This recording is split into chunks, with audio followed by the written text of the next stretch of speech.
Hello friends, আমি চলে এসেছি আমার আজকের নতুন রেসিপি নিয়ে। আমার আজকের রেসিপি হলো মুঘলাই চিকেন হান্ডি। এই রেসিপিটা দেখো, দেখতে এর টেক্সচারটা ঠিক যতটা সুন্দর হয়েছিল, খেতেও ঠিক ততটাই সুন্দর হয়েছিল।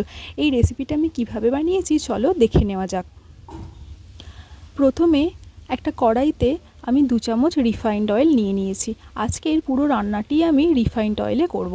তেলটাকে এখন ভালো করে গরম করে নিচ্ছি।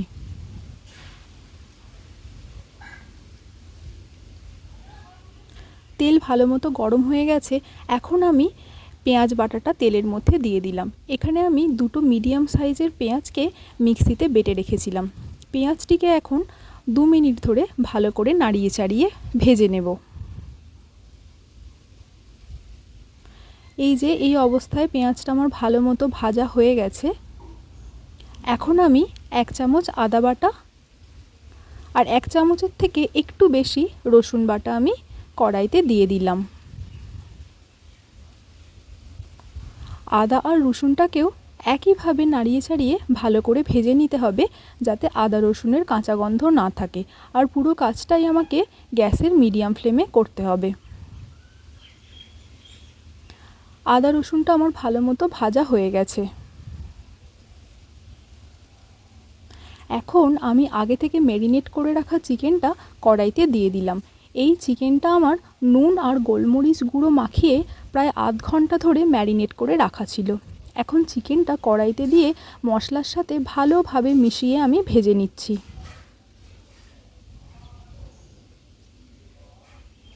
দেখো, চিকেনটাকে প্রায় 2-3 মিনিট ধরে এইভাবে গ্যাসের ফ্লেম হাই করে আমি ভালো মতো ভেজে নিয়েছি। আর চিকেনটা ভালোভাবে ভাজা হয়েছে বুঝতে পারবে যখন চিকেনের গায়ে এইরকম একটা গোল্ডেন কালার চলে আসবে। চিকেন আমার এই অবস্থায় ভালোভাবে ভাজা হয়ে গেছে। এখন আমি গুঁড়ো মশলাগুলো দিয়ে দেব। প্রথমে আমি দিচ্ছি 1 চামচ হলুদ গুঁড়ো,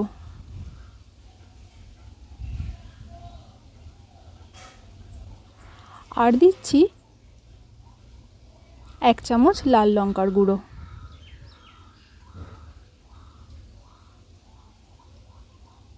হাফ চামচ জিরে গুঁড়ো, আর এখানে আমি দিচ্ছি 2 চামচ ধনে গুঁড়ো।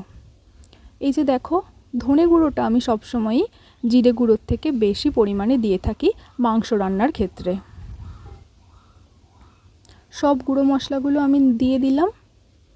এবার আমি গুঁড়ো মশলাটাকে ভালো করে মাংসের সাথে মিশিয়ে নিচ্ছি এবং 2 মিনিট ঠিক এইভাবেই ভেজে নেব।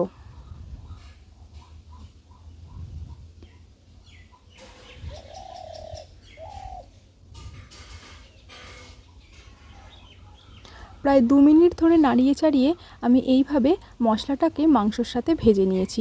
এই অবস্থায় নিচ থেকে ধরে যাওয়ার সম্ভাবনা থাকে, তাই কন্টিনিউ খুন্তিটা দিয়ে নাড়াতে হবে। এই যে মশলা আমার মাংসের সাথে ভালোভাবে ভেজে নেওয়া হয়ে গেছে। এখন আমি 2 চামচ টমেটো কেচাপ এর মধ্যে দিয়ে দিলাম। এই রান্নায় আমি কোনো কাঁচা টমেটোর ইউজ করছি না, আমি ইউজ করছি টমেটো কেচাপ। তোমরাও ঠিক এইভাবে করবে এবং দেখবে এই রান্নায় একটা ভালো স্বাদ আসে। এখন আমি গ্যাসটাকে চাপা দিয়ে প্রায় 2 মিনিট রান্না করে নিয়েছিলাম। দেখো, ঢাকনাটা খুলে আমি দেখছি মশলা থেকে তেল ছেড়ে গেছে। এই অবস্থায় আমি 8 থেকে 10টা কাজু বাদামকে মিক্সিতে বেটে নিয়েছিলাম, সেই বেটে রাখা কাজুটা কড়াইতে দিয়ে দিলাম। কাজুটা দিয়ে আমি ভালো করে মাংসের সাথে মিশিয়ে নিচ্ছি। এই যে কাজুটা থেকে আমার জল ছেড়ে দিয়েছে। এই অবস্থায় আমি 3-4 চামচ টক দই অল্প 2 চামচ জল দিয়ে ভালোভাবে ফেটিয়ে রেখেছিলাম, সেটা কড়াইতে দিয়ে ভালোভাবে মিশিয়ে নিচ্ছি।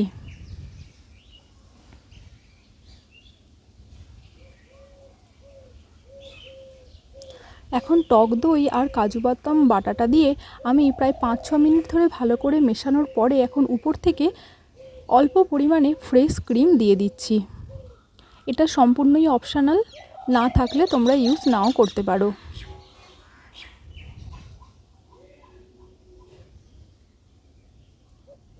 ক্রিমটা দেওয়ার পরে এখন আমি দিয়ে দিচ্ছি সামান্য পরিমাণে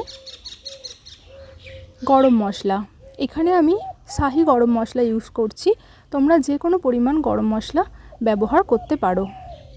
গরম মশলা আর ক্রিমটাকে আমি এখন মাংসের সাথে ভালোভাবে মিশিয়ে দিচ্ছি। দেখো আমার চিকেনটা থেকে ভালো রকম তেল ছেড়ে দিয়েছে এবং জলও ছেড়েছে, কারণ এতে টক দই এবং পেঁয়াজ বাটা দেওয়া ছিল। আমি কিন্তু এখনও রান্নায় কোনো রকম জলের ব্যবহার করিনি, তাতেই আমার মাংস প্রায় 50% সিদ্ধ হয়ে গেছে। কিন্তু এখন আমি কিছুটা গরম জল এই রান্নায় দেব মাংসটা ভালোভাবে সিদ্ধ হওয়ার জন্য। উপর থেকে আমি 2টো কাঁচা লঙ্কা দিলাম আর দিচ্ছি 1 গ্লাস পরিমাণ আগে থেকে গরম করে রাখা হট ওয়াটার।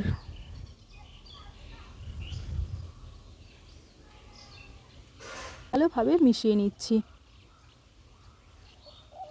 এই অবস্থায় তোমরা নুন ঝালটা টেস্ট করে নিও, আমার সব ঠিকই ছিল। এখন আমি চাপা দিয়ে 5 মিনিটের জন্য রান্নাটা করে নেব। এই যে আমার ঝোল ফুটে উঠেছে, এই অবস্থায় আমি ঢাকনাটা খুলে একবার দেখে নিচ্ছি। মাংসও আমার ঠিকঠাক সিদ্ধ হয়ে গেছে। এখন আমি দিয়ে দেব 1 চামচ মতো বাটার। বাটারটা কিন্তু তোমরা অবশ্যই দেওয়ার চেষ্টা করবে। বাটারটা দেওয়ার পরে আমি এখানে উপর থেকে হাতে করে ক্রাশ করে করে দিয়ে দিচ্ছি অল্প পরিমাণ কসুরি মেথি। এই বাটার আর কসুরি মেথিটা রান্নার ফ্লেভার অনেক গুণ বাড়িয়ে দেবে। কসুরি মেথি আর বাটারটা দেওয়ার পরে আমি ভালোভাবে মিশিয়ে নিচ্ছি মাংসর সাথে। তারপরে আমি ঢাকনা চাপা দিয়ে প্রায় 5 থেকে 6 মিনিট রান্না করব। আমি গ্যাসের ফ্লেমটা একেবারে কমিয়ে দিলাম। 5-6 মিনিট পরে আমি ফিরে এলাম। এই যে আমার রান্না একদম রেডি। এখন আমি গ্যাসের ফ্লেমটা অফ করে দিয়ে এটাকে কিছুক্ষণের জন্য স্ট্যান্ডিং টাইমে রেখেছিলাম। এই যে দেখো, এটা আমার রান্নার ফাইনাল লুক। এই যে আমার রেডি হয়ে গেল চিকেন মুগলাই রেসিপি। আজকে